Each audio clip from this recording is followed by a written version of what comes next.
तो देखो last turn पे सबसे लास्ट में हम लोगों ने क्या किया था, effect of addition of reactant and product या फिर removal of reactant and product, और हम लोगों ने इस पे बेसिक न्यूमेरिकल भी किया था। अब हम लोग आगे बढ़ते हैं, तो हम लोगों का आज जो पहला टॉपिक होगा that is effect of change in volume. तो हम लोग अगला हेडिंग लिखते हैं effect of change in volume.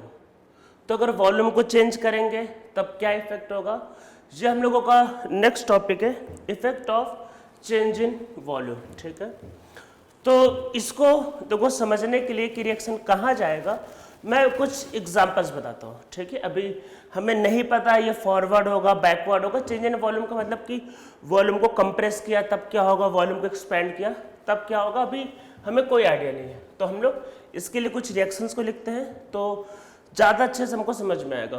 तो चलो कुछ रिएक्शंस को लिखा जाए। पहला PCl5 से सपोज करते बनता है PCl3 प्लस Cl2। ठीक है, तो इसका देखो हम लोगों को वॉल्यूम का टर्म समझना है, तो वॉल्यूम का टर्म आपका इक्विलिब्रियम कांस्टेंट Kc में आ रहा था, और याद रखना है कि इक्विलिब्रियम कांस्टेंट कभी चेंज नहीं होता है। तो हम लोग इस इक्वेशन का Kc डिफाइन करते हैं। तो देखो Kc क्या होगा, concentration of PCl3 into concentration of Cl2, और ये अपॉन होगा कंसंट्रेशन ऑफ PCl5। ठीक है, तो हम लोग तीनों को कंसंट्रेशन लिखेंगे। दो कंसंट्रेशन का मतलब होता है मोल बाय वॉल्यूम, तो क्या करेंगे इसको, तो मोल ऑफ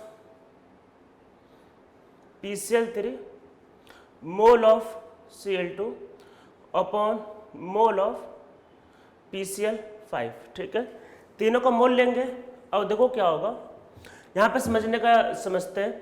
देखो कंसंट्रेशन क्या होता है, मोल बाय वॉल्यूम, तो mole by volume mole by volume mole by volume, एक वॉल्यूम से एक वॉल्यूम कट जाएगा, और देखो आपके पास एक नीचे वॉल्यूम बचेगा। फिर से मैं रिपीट करता, देखो क्या होगा, mole by volume mole by volume mole, एक वॉल्यूम से एक वॉल्यूम कट गया तो मोल बाय वॉल्यूम तो एक वॉल्यूम बच गया। ठीक है, तो ये हमारा Kc आया। ठीक है, अब देखते हैं वॉल्यूम का क्या चेंज होगा। अगर हमने वॉल्यूम को इंक्रीज किया, ये किसका सिंबल, इंक्रीज का, अगर वॉल्यूम को इंक्रीज किया तब देखो क्या होगा, तो वॉल्यूम को इंक्रीज करोगे तो भाई ये तो 1/v लिखा है, तो ये क्या करेगा, ये आपका डिक्रीज होगा। अरे वॉल्यूम को मान लेते हमने एक्सपेंड कर दिया, हम लोग एक्सटर्नल चेंज पढ़े क्या होगा, अगर वॉल्यूम को बढ़ा दिया तब क्या होगा, तो देखते हैं अगर वॉल्यूम बढ़ गया तो 1/v क्या होगा, डिक्रीज करेगा। ठीक है, अब हमको एक बात को ध्यान रखना है कि Kc कभी नहीं बदल सकता, Kc नहीं चेंज होगा। अगर ये डिक्रीज हुआ तो इसका ये मतलब है कि इसको भाई इंक्रीज करो, तो ये कम होगा वो ज्यादा होगा, तो दोनों का मल्टीप्लीकेशन दोबारा सेम आ जाएगा। तो Kc चेंज नहीं हो सकता, ये बात को ध्यान रखना, Kc कांस्टेंट होगा। अगर Kc को कांस्टेंट रखना है तो अगर आपने इसको डिक्रीज किया तो उसको इंक्रीज करो, जिससे नेट इफेक्ट क्या हो जाए, सेम हो जाए। तो ये डिक्रीज हुआ तो इसको इंक्रीज करो, इसके अलावा कोई ऑप्शन तो है नहीं। अगर आप इसको इंक्रीज करोगे तो डिक्रीज इंक्रीज, जिससे मल्टीप्लिकेशन सेम आ सके। Kc को अगर आपको कांस्टेंट बनाना है तो इसके लिए आपके पास एक ही ऑप्शन है, अगर ये डिक्रीज हुआ तो उसको इंक्रीज करो, एक ही ऑप्शन है, ये डिक्रीज तो उसको इंक्रीज।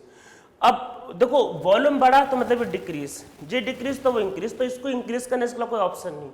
इसको बढ़ाना है तो देखो बढ़ाने का मतलब ये है कि इसके मोल बढ़ाओ, और इसका मोल कैसे बढ़ेगा, जब रिएक्शन जाएगी फॉरवर्ड, और जब रिएक्शन फॉरवर्ड जाएगी तो इसके मोल ऑटोमेटिक बढ़ जाएंगे, इसके मोल कम हो जाएंगे, तो फिर क्या होगा, ये टर्म बढ़ जाएगा और ये इंटू ये फिर सेम आएगा। इसका मतलब कि जब वॉल्यूम बढ़ाते हैं तो ये टर्म कम हुआ तो ये टर्म बढ़ेगा, ये बढ़ाने के लिए तो इसके मोल बढ़ाने होंगे, इसका मोल बढ़ाने का मतलब ये रिएक्शन कहाँ जाएगा, फॉरवर्ड।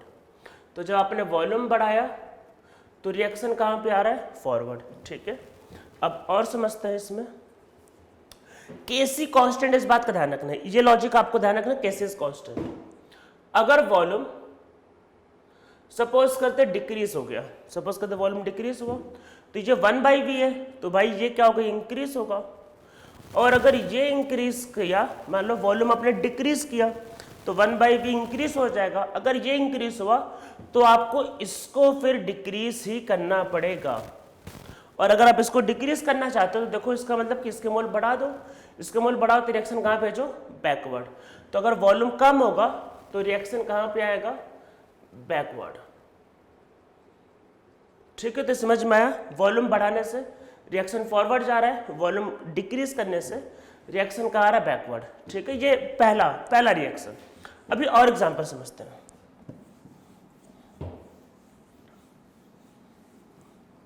अब एक सेकेंड एग्जांपल लेते हैं।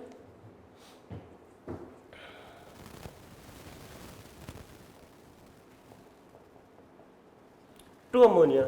ठीक है, तो ये एग्जांपल लेते हैं, तो देखो क्या होगा, इसका केसी डिफाइन करते हैं तो क्या होगा, अमोनिया का स्क्वायर अपॉन N2 और H2 का क्यूब। ठीक है, क्या होता है, कंसंट्रेशन क्या होता है, मोल बाय वॉल्यूम रखो यहाँ पे। तो ये क्या होगा, मोल ऑफ अमोनिया का square upon mole of nitrogen, और ये क्या होगा, मोल ऑफ हाइड्रोजन का cube. Mole by volume, mole by volume, mole by volume. जो वॉल्यूम नीचे होगा वॉल्यूम स्क्वायर, वॉल्यूम नीचे और वॉल्यूम क्यूब। तो यहाँ पे देखो एक वॉल्यूम स्क्वायर बचेगा। ठीक है, और ये आपके पास होगा केसी। केसी को ध्यान रखना, ये हमेशा कांस्टेंट है, केसी कभी नहीं बदलेगा, केसी हमेशा कांस्टेंट है। तो mole by volume, mole by volume, तो देखो यहाँ पे वॉल्यूम स्क्वायर था, ये वॉल्यूम पावर 4 कट गया तो वॉल्यूम स्क्वायर ऊपर आया। ठीक है, अब देखते देखो वॉल्यूम का चेंज में क्या होगा। इस बार वॉल्यूम का टर्म ऊपर आ गया, तो जब वॉल्यूम का टर्म आ गया ऊपर तो क्या करेंगे, अगर वॉल्यूम को बढ़ाया तो देखो क्या होगा, अरे वॉल्यूम को बढ़ा रहे, वॉल्यूम ऊपर है, वो भी स्क्वायर है तो और स्पीड में बढ़ेगा, तो ये इंक्रीज करेगा। अरे वॉल्यूम ऊपर है, इस बार वॉल्यूम बढ़ेगा तो ये ऊपर बढ़ेगा। अब ये बढ़ेगा, ये कांस्टेंट है, तो ये बढ़ा तो इसको डिक्रीज करो, और कोई ऑप्शन तो है नहीं, सो दिस विल डिक्रीज, तो इसको डिक्रीज करो। और अगर आपको इसको डिक्रीज करना है तो मतलब इसके मोल बढ़ाने पड़ेंगे। और वॉल्यूम बढ़ा तो ये बढ़ा, तो उसको कांस्टेंट रखने के लिए इसको कम करो, इसको कम करने के मतलब रिएक्टेंट को बढ़ाओ, और रिएक्टेंट बढ़ाने का मतलब रिएक्शन कहाँ भेजो, बैकवर्ड। तो जब वॉल्यूम बढ़ेगा तो रिएक्शन कहाँ पे आएगा, बैकवर्ड। ठीक है, और अगर वॉल्यूम को हम लोग डिक्रीज करते हैं, अगर वॉल्यूम को डिक्रीज करते हैं तब क्या होगा, देखो वॉल्यूम को डिक्रीज किया तो मतलब ये डिक्रीज हुआ, और अगर ये डिक्रीज तो ये इंक्रीज, और इंक्रीज का मतलब फॉरवर्ड भेजो, इसके मोल बढ़ाओ, ये इसका मतलब है। तो फॉरवर्ड भेजो, इसको मोल बढ़ाओ तो रिएक्शन कहाँ आएगा, फॉरवर्ड। तो अगर आप ध्यान से देखो, पिछले लास्ट वाला केस पढ़ लो आप लोग। लास्ट वाले में क्या लिखवाया था, वॉल्यूम बढ़ने से फॉरवर्ड जा रहा था। पढ़ो लास्ट वाला क्या था, लास्ट वाले में क्या था, वॉल्यूम बढ़ेगा फॉरवर्ड, लास्ट वाले केस में। इस वाले केस में वॉल्यूम बढ़ने से बैकवर्ड, मतलब कि उल्टा हो गया। तो इसका मतलब कि अब वॉल्यूम के बेसिस पे बैकवर्ड और फॉरवर्ड नहीं बता सकते। ठीक है, वो किस पे डिपेंड करता है, वो मोल पे डिपेंड करता है। और चलो एक एग्जांपल और लेते हैं इसमें। तो अब देखो एक एग्जांपल और लेके करते हैं। S2 प्लस I2 से बनता है 2HI। ठीक है, तो जब आप इसका केसी जब डिफाइन करोगे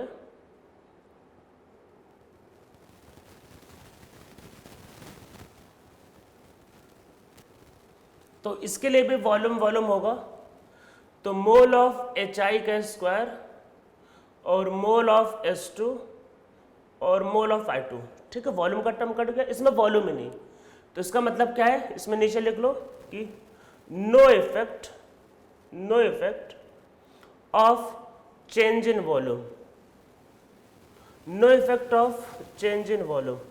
तो इसमें तो भाई वॉल्यूम का टर्म ही नहीं है। जब वॉल्यूम का टर्म नहीं है तो चाहे वॉल्यूम घटा लो चाहे बढ़ा लो, कुछ फर्क ही नहीं पड़ेगा।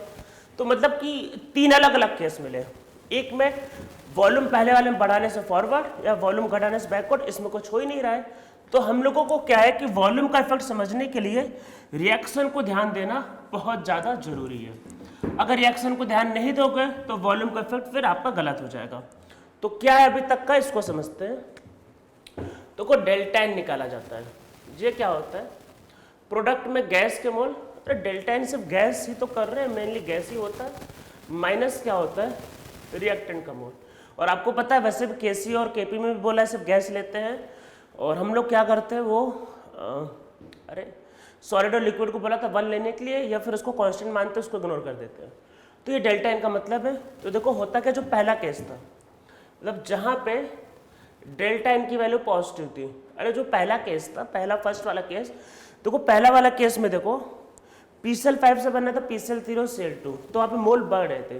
तो जहाँ पे डेल्टा एन पॉजिटिव होता है तो उस केस में क्या होता है, अगर आप मान लो वॉल्यूम को बढ़ाते हो तो रिएक्शन फॉरवर्ड जाता है, अगर वॉल्यूम को कम करते हो तो फिर बैकवर्ड आता है। ये वो केस है जहां पे गैस के मोल इंक्रीज करते हैं। इसमें नीचे लिखो in this case mole of gas increases, तो यहाँ पे गैस के मोल बढ़ते हैं, उस केस में होता है। सेकेंड केस, अगर डेल्टा एन नेगेटिव है तो इसमें क्या होगा, अगर वॉल्यूम बढ़ाया तो वॉल्यूम बढ़ाने पे, अरे सेकंड वाला केस देखो N2+3 अमोनिया बनना था, मोल कम हो रहे थे, तो क्या होगा, वॉल्यूम बढ़ाने से ये बैकवर्ड जाएगा एंड वॉल्यूम को कम करने से ये फॉरवर्ड जाएगा, ठीक है। एंड एक लास्ट केस हम लोगों ने अभी जो लिखा जिसमें मोल 0 था, देखो उसमें H2+I2 से बना 2HI, डेल्टा एन 0, इसका मतलब क्या होगा, इसमें लिखो नो चेंज इन, मतलब नो चेंज इन इक्विलिब्रियम, ठीक है। अब हम लोग ये पॉइंट समझ गए, तो कुछ सिंपल वर्ड में समझते हैं कि क्या करना क्या है। जब वॉल्यूम को बढ़ाते हैं रिएक्शन वहां पे जाता है जहां पे गैस के मोल ज़्यादा होते हैं, मतलब जब वॉल्यूम को बढ़ाते हैं तो रिएक्शन उस साइड प्रोसीड करता है जो ज़्यादा वॉल्यूम ऑक्यूपाई कर सके, मतलब जब भी वॉल्यूम बढ़ेगा रिएक्शन वहाँ प्रोसीड करेगा। देखो हमने वॉल्यूम को बढ़ाया, देखो डेल्टा एन पॉजिटिव का मतलब ये कि प्रोडक्ट में गैस के मोल ज़्यादा है, वॉल्यूम को बढ़ाया तो रिएक्शन देखो फॉरवर्ड गया, मतलब कि वॉल्यूम बढ़ाने से रिएक्शन वहाँ जा रहा है जहाँ पे गैस के मोल ज़्यादा है, फिर जहाँ पे वही ज़्यादा वॉल्यूम ऑक्यूपाई हो सकता है। जब वॉल्यूम को बढ़ाया, डेल्टा एन नेगेटिव का मतलब गैस के मोल प्रोडक्ट के कम है, मतलब कि जहाँ पे रिएक्टेंट के मोल ज़्यादा है, तो वॉल्यूम बढ़ाने से देखो बैकवर्ड आ गया और 0 पे कोई चेंज ही नहीं हुआ। तो आपको ध्यान ये रखना है कि जब वॉल्यूम को बढ़ाते हैं तो रिएक्शन वहाँ जाता है जहाँ पे गैस के मोल ज़्यादा होते हैं, और जब वॉल्यूम को कम करते हैं तो रिएक्शन वहाँ जाता है जहाँ पे गैस के मोल कम होते हैं। तो इसमें नीचे लिखो कंक्लूजन, लिखो when volume of a chemical reaction is increased, then when volume of a chemical reaction is increased, then reaction move in that direction, then reaction moves in that direction which have more number of gas, which have more number of gas, ठीक है। फिर more mole of gas लिख लो, more mole of gas, या फिर which have more number of gas। इसमें नीचे लिखो when volume of container is decreased, then reaction will move in that direction which have less number of mole, ठीक है। then reaction move in that direction in which reaction move in that direction in which less number of mole of gas are present, वही less number of mole of gas are present। तो volume को घटाने से reaction वहां जाता है जहां पे गैस के मोल कम होते हैं, और वॉल्यूम को बढ़ाने से रिएक्शन वहां जाता है जहां पे गैस के मोल ज़्यादा होते हैं, ठीक है। तो ये तो आपका हो गया भाई effect of change in volume, ठीक है। तो effect of change in volume हो गया। अब हम लोग ये तो हो गया कि आपको देगा रिएक्शन, मतलब जेई मैंने नीट के टाइप वॉल्यूम को घटाया वॉल्यूम को बढ़ाया तो आपने फटाफट सॉल्व कर लिया, ठीक है। वॉल्यूम को बढ़ेगा तो रिएक्शन वहाँ जाएगा जहाँ पे गैस के मोल ज़्यादा होंगे, जब वॉल्यूम को कम करोगे तो रिएक्शन वहाँ पे जाएगा जहाँ पे गैस के मोल कम होंगे, ठीक है। इस पे बेस एक न्यूमेरिकल कर लेते हैं। इस पे बेस जो न्यूमेरिकल है ज़्यादा चांस है एक्चुअल में आपका जे एडवांस में आने का है, और ये न्यूमेरिकल थोड़े से डिफिकल्ट होते हैं, थोड़े ट्रिकी न्यूमेरिकल है और थोड़ा टाइम टेकिंग न्यूमेरिकल है, तो इसलिए जे एडवांस के अलावा ये इस पे न्यूमेरिकल किसी और पे नहीं आ सकता। हाँ, जेई मेन या फिर नीट या सीईटी में कैसे क्वेश्चन आते हैं, फिर जो भी स्टेट के कॉम्पिटेटिव एग्जाम्स होते हैं उसमें कैसे आएंगे। रिएक्शन दे देगा 4, बोलेगा in which of the following reaction will move forward on increasing the volume, तो आपको ध्यान रखना है जिन चारों रिएक्शन में से जहाँ पे मोल बढ़ होंगे वहाँ पे हो जाएगा। तो उसमें सिंपल क्वेश्चन आता है, इस पर न्यूमेरिकल थोड़ा टाइम टेकिंग है और इसी वजह से सिर्फ जे एडवांस लॉ कहीं नहीं आता। और जिस तरीके से मैं इसको सॉल्व करूँगा वैसे सॉल्व करना, अदरवाइज ये गलत हो जाएगा। थोड़ा सा ट्रिकी क्वेश्चन रहता है, तो इसलिए चीज़ों को बहुत ज़्यादा ध्यान देना है इसमें, ठीक है। तो देखो एक हम लोग क्वेश्चन लिखते हैं इसमें,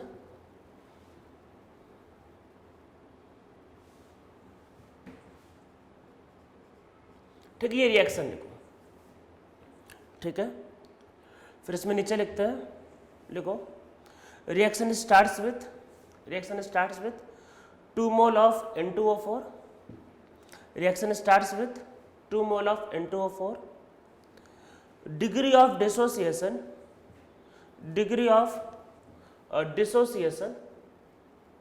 मतलब जो इनिशियल मोल था वो, reaction start with 2 mole of N2O4, degree of dissociation of N2O4 is 0.5. find first लिखो Kc of reaction if volume of container is 2 liter. Find the Kc of reaction if volume of container is 2 liter, ठीक है। Second, Kc तो पता है constant है, उसके बाद volume को चेंज कर लेते हैं, ठीक है। फाइंड द, फिर सेकेंड लिखो, फाइंड द मोल ऑफ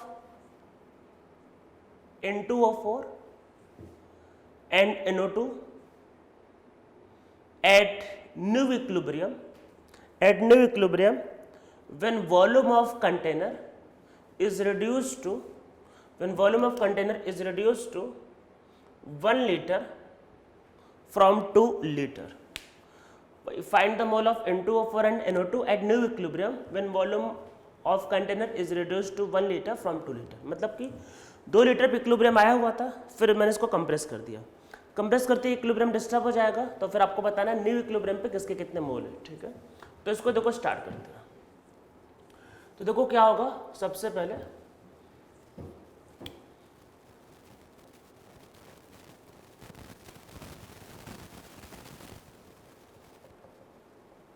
तो इसके मोल थे 2, ठीक है। डिग्री ऑफ डिसोसिएशन बोला 0.5, तो पता है क्या होगा, 2 माइनस वही इक्विलिब्रियम पे जो होगा 0.5, अरे C माइनस सी अल्फा, और ये बनेगा देखो ये 2 टाइम क्या होगा, अरे 2 टाइम सी अल्फा, तो 2 इंटू और 2 इंटू 0.5, अरे C माइनस सी अल्फा, ये C है और C माइनस सी अल्फा, और ये 2 टाइम बनेगा, तो ये होगा आपके पास इक्वेशन। तो इसका मोल आ रहा है 1 और इसका जो मोल आपके पास आ रहा है वो आ रहा है 2, मेरे हिसाब से ही आ रहा है, ठीक है। तो अब देखो इसका कैसे निकालते हैं,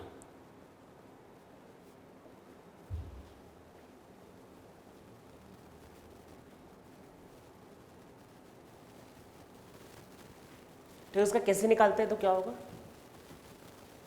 तो इसमें कैसे में क्या होगा, NO2 मतलब 2, अरे NO2 2 है, मोल 2 और वॉल्यूम भी 2 लीटर, अरे मोल भी 2 और इसका स्क्वायर, मोल भी 2 वॉल्यूम भी 2, ठीक है, 2/2 का स्क्वायर, और N2O4 का मोल 1 और वॉल्यूम 2, तो ये क्या आएगा 2, अरे मेरे हिसाब से ही आ रहा है। तो केसेस का देखो 2 आ गया, ठीक है, 2 इसका K2 आ गया, मतलब कैसे आ गया।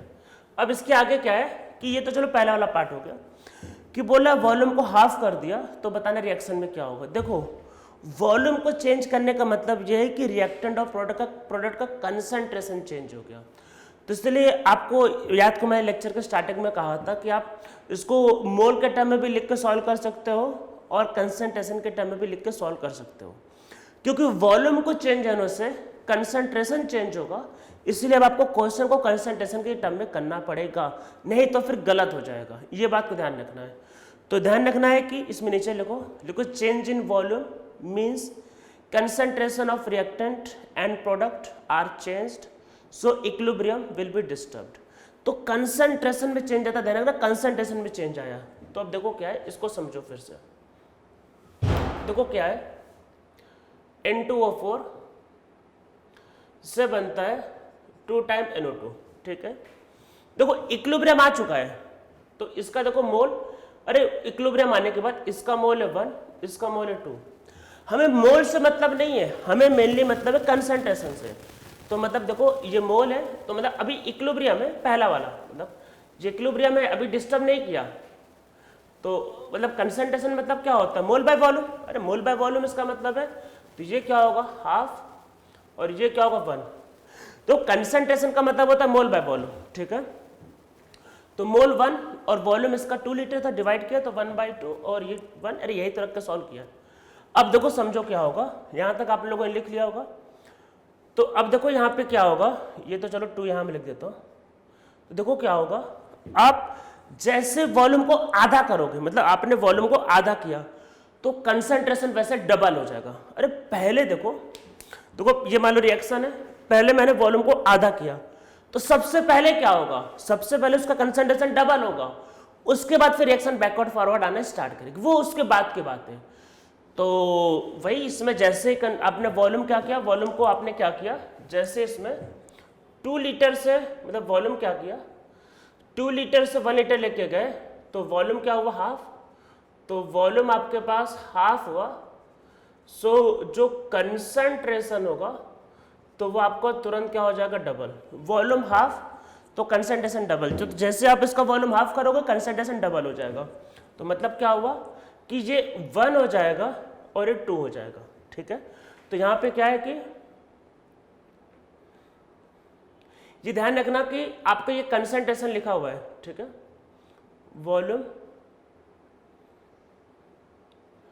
Becomes half.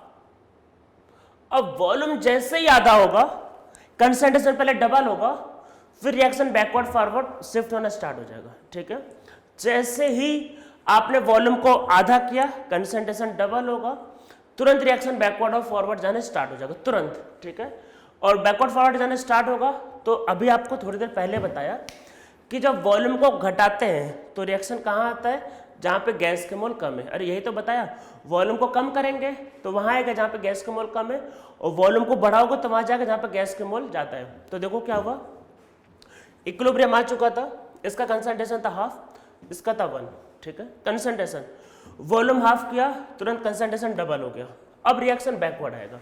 तो अब इसके बाद रिएक्शन क्या आएगा बैकवर्ड, बैकवर्ड आने का मतलब क्या होगा देखो, तो 2 - 2y और ये बनेगा 1 + y, ठीक है। ये इस बात को ध्यान रखना कि ये ऑलरेडी कंसंट्रेशन है, वैसे वॉल्यूम अभी 1 लीटर है तो कोई फर्क नहीं पड़ेगा, पर ध्यान रखना कंसंट्रेशन ऑलरेडी लिया है। देखो Kc = क्या होगा,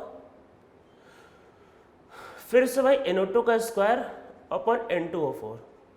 तो Kc देखो कितना आ रहा है 2, अरे Kc तो कांस्टेंट होकर बदलता ही नहीं है, तो क्या होगा 2 - 2 का स्क्वायर अपॉन 1 + y।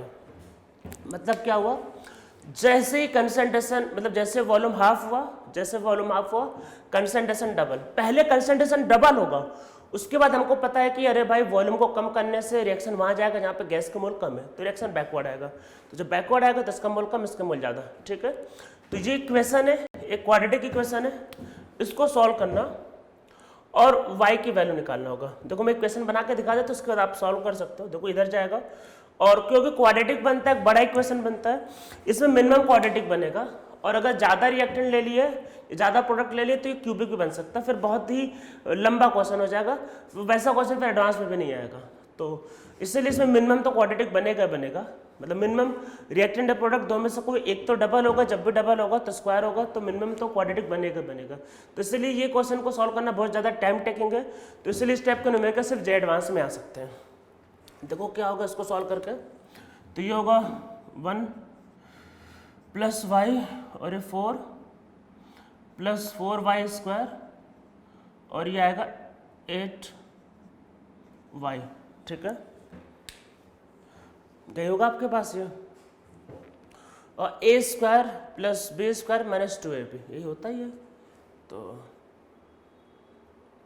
यही आएगा ये। अब इसको सॉल्व कर देते हैं, तो देखो क्या होगा, दिस विल बी 4y², ये उधर जाएगा तो -10y, और ये आपके देखो 4y² हुआ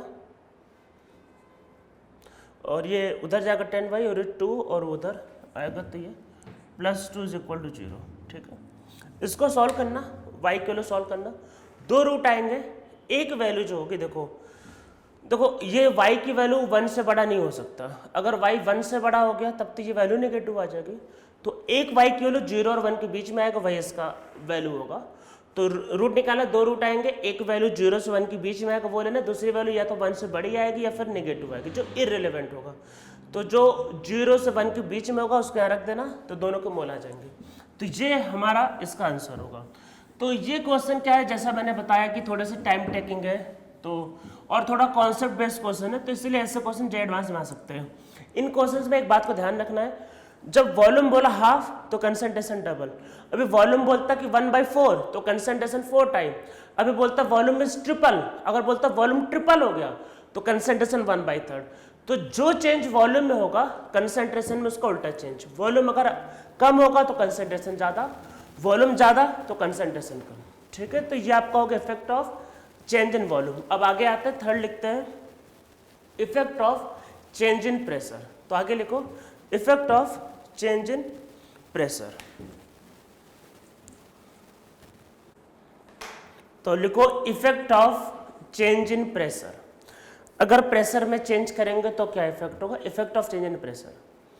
देखो प्रेशर को समझने का एक तरीका तो ये है कि भाई मैं Kp लिख दूं, मतलब देखो जैसे मान लो कोई भी रिएक्शन जैसे PCl5 तो PCl3 + Cl2, तो मैं इसका Kp डिफाइन कर दूं और फिर प्रेशर का टर्म समझ लूँ। ये इसको करने का पहला तरीका है कि Kp का टर्म हम लोग लिख लेते हैं और फिर Kp के टर्म में आप करोगे तो प्रेशर आ जाएगा, इसमें 2 होगा और एक नीचे प्रेशर होगा, प्रेशर बचेगा। ठीक है, पहला मेथड है कि प्रेशर के टर्म में लिख लो, Kp के टर्म में लिख लो, आपको समझ में आ जाएगा। पर इतनी मेहनत करने की जरूरत नहीं है एक्चुअल में, प्रेशर का टर्म बहुत ज़्यादा सिंपल है। देखो सिंपल सी बात है, अगर आप वॉल्यूम को घटाओगे तो प्रेशर बढ़ेगा। अरे गैसेस स्टेट में बताया तो था कि प्रेशर और वॉल्यूम उल्टे चलते हैं, अगर वॉल्यूम बढ़ता है तो प्रेशर कम और प्रेशर ज़्यादा तो वॉल्यूम कम। तो देखो क्या होगा, इसको समझते हैं।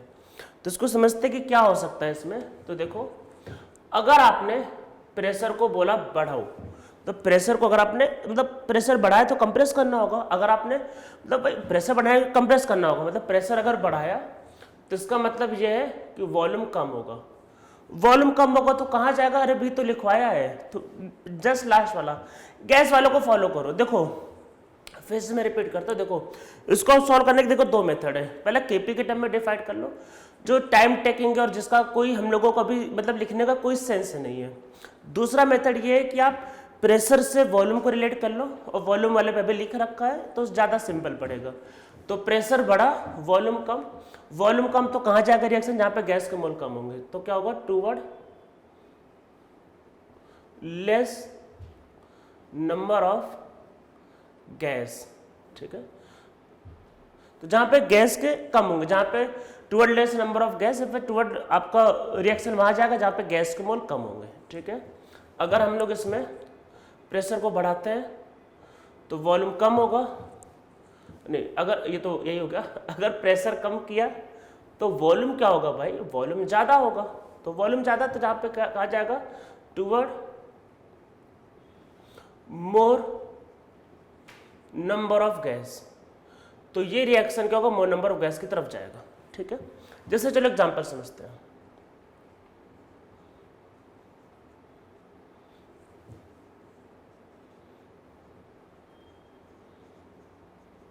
ठीक है, अगर ये रिएक्शन गिवन है, ठीक है, सपोज करो आपको बोला कि प्रेशर इक्विलिब्रियम आ चुका है, पूछो प्रेशर बढ़ाओ तो कहाँ जाएगा। आपने बोला अच्छा प्रेशर बढ़ाया तो मतलब कि वॉल्यूम कम किया, वॉल्यूम कम किया तो रिएक्शन के मोल कहाँ है, कम, मतलब प्रोडक्ट में कम है, तो इसलिए कहाँ जाएगा, फॉरवर्ड। ठीक है, और वैसे में अगर आपको मान लो बोलता प्रेशर कम तो वॉल्यूम ज़्यादा, तो फिर वॉल्यूम ज़्यादा मतलब कहाँ पे गैस का मोल ज़्यादा है, बैकवर्ड, पीछे साइड, तो जाता बैकवर्ड। ठीक है, सॉलिड और लिक्विड को पता होता, कंसिडर नहीं करना होता। जैसे मान लो अगर अभी ये रिएक्शन होता तो यहाँ पे तो एक ही गैस है, तो ऐसे केस में अगर मान लो प्रेशर आप बढ़ाते हैं तो मतलब क्या होता है, वॉल्यूम कम अरे प्रेशर अगर मान लो बढ़ाते वॉल्यूम कम करते, वॉल्यूम कम करोगे तो वहां जाएगा जहां पे गैस का मोल कम, इधर 1 मोल, इधर तो मोल ही नहीं है, तो इसलिए जाएगा बैकवर्ड। ठीक है, और अगर मान लेते हैं प्रेशर कम तो वॉल्यूम ज़्यादा, तो फिर उस केस में होता फॉरवर्ड। तो केपी के टर्म में लिखने का कोई सेंस नहीं, टाइम वेस्टेज है। तो सिंपल हम लोगों ने प्रेशर से वॉल्यूम को रिलेट कर लिया और आपका सिंपली हमेशा क्वेश्चन सॉल्व हो जाएगा। ये आपको ज़्यादा सिंपल पड़ेगा, इसमें कभी कोई कंफ्यूजन नहीं होगा, और वॉल्यूम को मोल से रिलेट ऑलरेडी करवा रखा है। ठीक है, तो बहुत सिंपल सा टर्म पड़ेगा, तो आप इसको इजिली कर सकते हो। ठीक है, ये तो हो गया थर्ड आपका वही effect of change in pressure. ठीक है, अब इसमें फोर्थ लिखते हैं effect of addition of inert gas. Effect of addition of inert gas, तो अगर इनर्ट गैस को किसी रिएक्शन में अगर ऐड किया तब क्या होगा। तो देखो सबसे पहली बात तो मैंने जो देखा है कि बहुत से लोगों को इनर्ट गैस का मतलब ही नहीं पता होता है, कि लोगों को यही नहीं पता होता व्हाट इज इनर्ट गैस। देखो इनर्ट गैस का मतलब ये होता है कोई भी गैस जो रिएक्शन में पार्टिसिपेट ना करे। इनर्ट गैस का मतलब सिर्फ ये नहीं होता हीलियम, नियॉन, आर्गन, या अरे इनर्ट मतलब कि नॉन रिएक्टिव। तो सपोज करो एक रिएक्शन, एक एग्जांपल समझते, मान लो कि रिएक्शन है N2 प्लस H2 से बनता है अमोनिया। इसमें रिएक्टेंट क्या, नाइट्रोजन, हाइड्रोजन, प्रोडक्ट क्या, अमोनिया। आपने अगर रिएक्शन में कोई ऐसी गैस इंट्रोड्यूस की जो ना रिएक्शन मतलब जो ना रिएक्टेंट है ना प्रोडक्ट है, तो वो कहलाएगा इनर्ट गैस, मतलब जो किसी के साथ कुछ नहीं करेगा वो इनर्ट गैस। तो ऐसा नहीं कि आप बस हीलियम और नियॉन को बोल सकते हो। जैसे मान लो अगर आपने इस रिएक्शन में सपोज करो मीथेन इंट्रोड्यूस कर दिया, सपोज करो इथेन इंट्रोड्यूस कर दिया, तो मीथेन ना ही रिएक्टेंट है ना ही प्रोडक्ट है ना ही किसी से कोई रिएक्शन करेगा, तो वो कहलाएगा इनर्ट गैस। तो इनर्ट गैस का मतलब कोई भी ऐसा गैस जो ना रिएक्टेंट है ना प्रोडक्ट है और ना ही किसी के साथ रिएक्शन कर सकता है, तो वो कहलाएगा इनर्ट गैस। तो वो कोई भी गैस हो सकता है। मान लो इवन अगर आपके पास सपोज करते हैं कि रिएक्शन मान लेते हैं कि मान लो मीथेन का रिएक्शन ऑक्सीजन के साथ किया, CO2 बनता है और H2O, और इस रिएक्शन में अगर आपने नाइट्रोजन गैस को इंट्रोड्यूस किया, तो नाइट्रोजन किसी भी रिएक्टेंट को डिस्टर्ब नहीं करेगा, किसी भी प्रोडक्ट को डिस्टर्ब नहीं करेगा, कुछ नहीं करेगा, तो वो उसमें इनर्ट गैस है।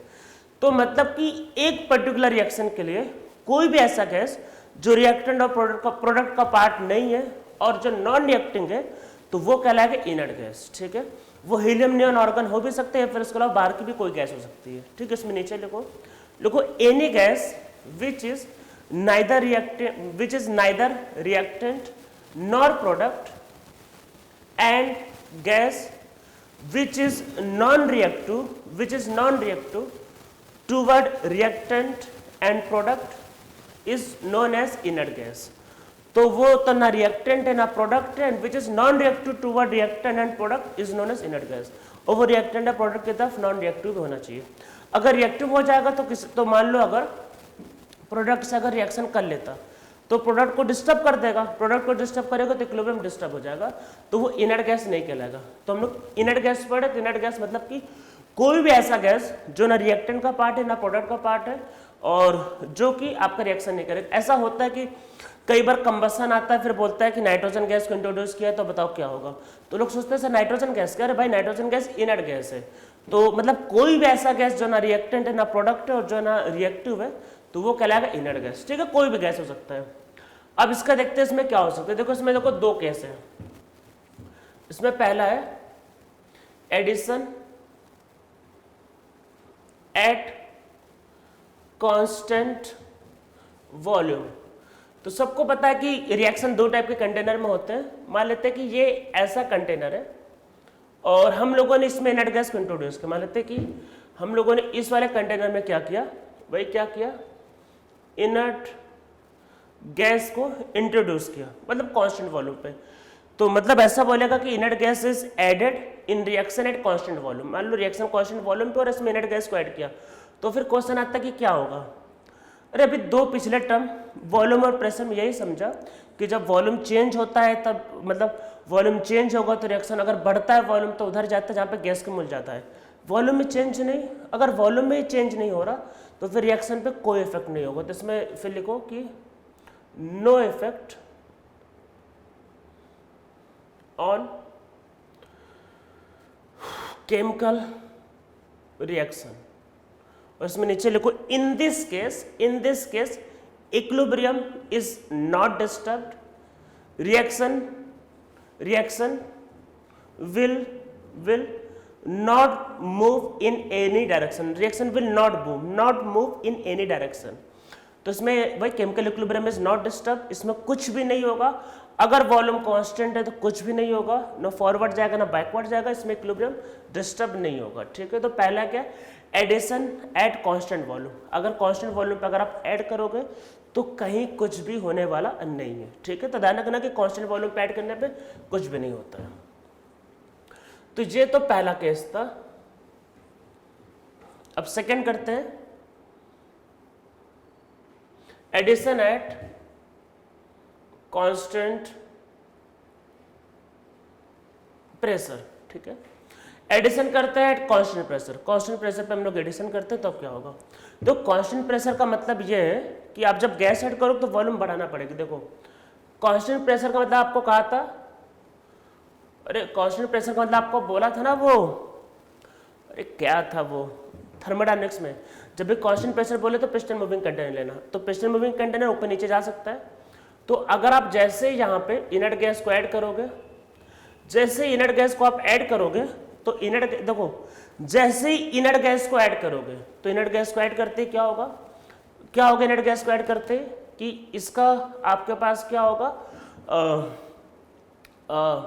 इसके मोल बढ़ जाएंगे। अरे इनर्ट गैस को ऐड किया तो मोल बढ़ जाएंगे, तो मोल बढ़ जाएंगे तो प्रेशर को कांस्टेंट मेंटेन करने के लिए थोड़ा सा ऊपर चला जाएगा, यहाँ पे आ जाएगा। ठीक है, तो देखो क्या होगा इसमें, जैसे ही इनर्ट गैस ऐड करेंगे तो इसमें लिखो when inert gas is added total mole of gas is increased to maintain the constant pressure volume is also increased.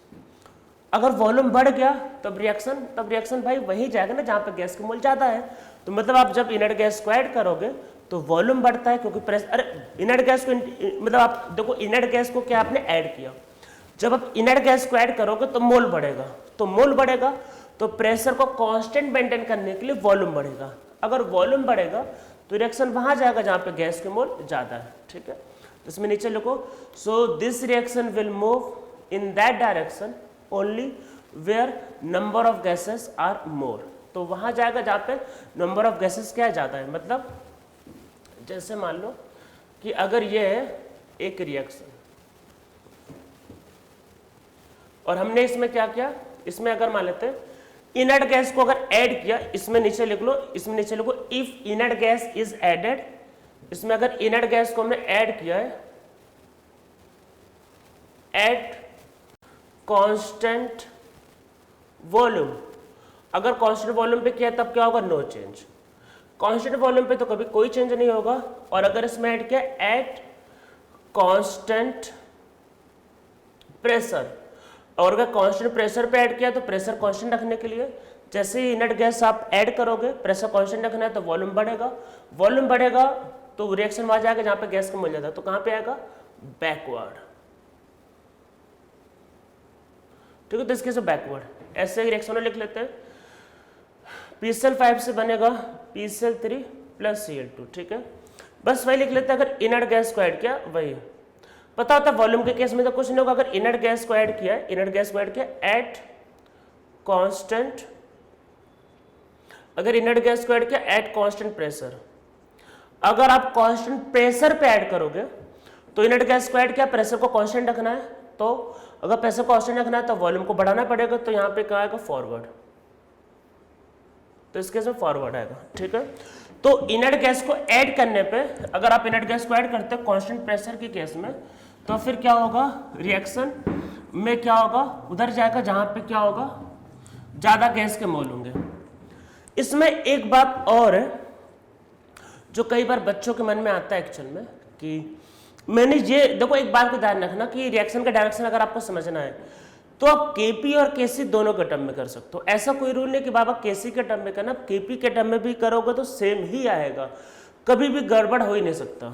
तो कई बार बच्चे मेरे से कहते हैं कि अगर कांस्टेंट वॉल्यूम वाले के केस में करते, मान लो वॉल्यूम कांस्टेंट है, तो सर जब आपने मोल बढ़ाया इनर्ट गैस के, मतलब इनर्ट गैस को ऐड किया तो वॉल्यूम कांस्टेंट है, तो प्रेशर चेंज होगा, प्रेशर चेंज होगा तब तो सर केपी चेंज हो जाएगा ना, उसको समझ लेते हैं। देखो पहले बात तो केसी के टर्म में तो दिक्कत नहीं थी, अरे केसी के टर्म में देखो अगर मतलब मैंने ये बोला पहला वाला केस देखो एट, मतलब मैं आपको बता रहा हूं कुछ ऐसी अलग चीजें जो आपके दिमाग में आ सकता है। अगर कांस्टेंट वॉल्यूम है केसी के टर्म में करोगे तो कोई दिक्कत ही नहीं है, वॉल्यूम कांस्टेंट है तो वॉल्यूम में चेंज नहीं हुआ, तो वॉल्यूम में चेंज नहीं हुआ तो किसी में कोई चेंज नहीं। अगर केपी के टर्म में करते तब क्या होता, तो किसी के भी टर्म में करो आंसर सेम आएगा, आंसर नहीं बदल सकता अगर आप सही से करोगे तो मान लेते हैं कि इसमें हमने इनर्ट गैस को ऐड किया है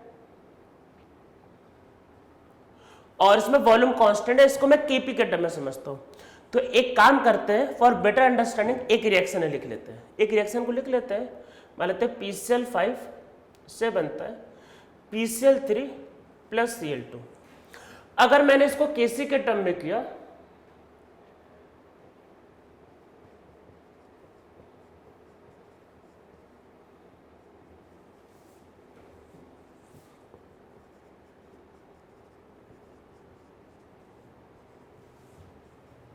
तो देखो mole by volume mole by volume mole by volume तो एक वॉल्यूम बच जाएगा। अब इसमें वॉल्यूम कांस्टेंट है, अगर वॉल्यूम कांस्टेंट है तो इसमें कोई चेंज नहीं, ये कांस्टेंट तो ये भी कांस्टेंट, इसलिए कोई चेंज नहीं, नो इफेक्ट, ठीक है। तो केसी के टर्म में तो चलो समझ में आ गया कि भाई कोई चेंज नहीं होगा। अब क्या केपी के टर्म में भी ऐसा होगा, तो कोई इनर्ट गैस को इंट्रोड्यूस किया, वॉल्यूम कांस्टेंट है तो यहां पे क्या होगा, प्रेशर इज इंक्रीज्ड, इसमें तो किसी को कोई डाउट नहीं, प्रेशर बढ़ जाएगा। अरे वॉल्यूम भाई कांस्टेंट है, अगर वॉल्यूम मान लो कांस्टेंट है, वॉल्यूम कांस्टेंट है और अगर आपने इनर्ट गैस को ऐड किया है तो इनर्ट गैस को ऐड करने से क्या होगा कि मोल ज्यादा हो जाएंगे, और मोल ज्यादा होंगे तो प्रेशर बढ़ जाएगा। तब क्या होगा, इसके लिए केपी चलो डिफाइन कर लेते हैं, partial pressure of PCl3 into partial pressure of Cl2 upon partial pressure of PCl5, partial pressure of PCl3 into partial pressure of Cl2 upon partial pressure of PCl5। अरे पार्शियल प्रेशर होता है ना ये, partial pressure का मतलब क्या होता है इसको समझते हैं, ठीक है। पार्शियल प्रेशर का मतलब mole of PCl3 upon total mole और इनटू टोटल प्रेशर, और यही तो होगा। पार्शियल प्रेशर का मतलब क्या होता है, पार्शियल प्रेशर का मतलब होता है मोल अपॉन, और पार्शियल प्रेशर का मतलब होता है mole fraction into total pressure, mole fraction मतलब mole upon total mole, mole upon total mole और फिर से mole upon total mole into P, ठीक है। अब इसको समझो, आपने ये पॉइंट देखा कि जब सर वॉल्यूम कांस्टेंट है तो प्रेशर बढ़ेगा, पर मोल फ्रैक्शन तो देखा ही नहीं। तो जब इनर्ट गैस को आप ऐड करोगे तो चाहे टोटल मोल बढ़ेगा, हाँ तो टोटल मोल बढ़ रहा है और प्रेशर भी बढ़ रहा है। एक्चुअली प्रेशर उतना ही बढ़ेगा जितना मोल बढ़ेगा। अरे ये दोनों प्रोपोर्शनल होते हैं, देखो PV इक्वल टू nRT, इसको समझो। वॉल्यूम कांस्टेंट है, टेम्परेचर कांस्टेंट है, तो प्रेशर मोल की प्रोपोर्शनल है, तो जितना मोल बढ़ेगा उतना प्रेशर बढ़ेगा, दोनों उतने ही बढ़ेंगे। तो आप जब इनर्ट गैस को इंट्रोड्यूस करोगे तो मोल भी बढ़ेगा, टोटल मोल भी बढ़ेगा और टोटल प्रेशर भी बढ़ेगा, क्योंकि दोनों प्रोपोर्शनल है, जितना ये बढ़ेगा उतना ही बढ़ेगा। तो नेट में दोनों के चेंज कैंसिल हो जाएंगे और पार्शियल प्रेशर फिर से सेम आएगा। समझ में आ रहा है? देखो इसका मोल छोड़ो, अभी इनर्ट गैस ऐड किया ना, इनर्ट गैस ऐड किया तो टोटल मोल बढ़ेगा। अरे इसका मोल थोड़ी ना बदलेगा, टोटल मोल बदलेगा ना।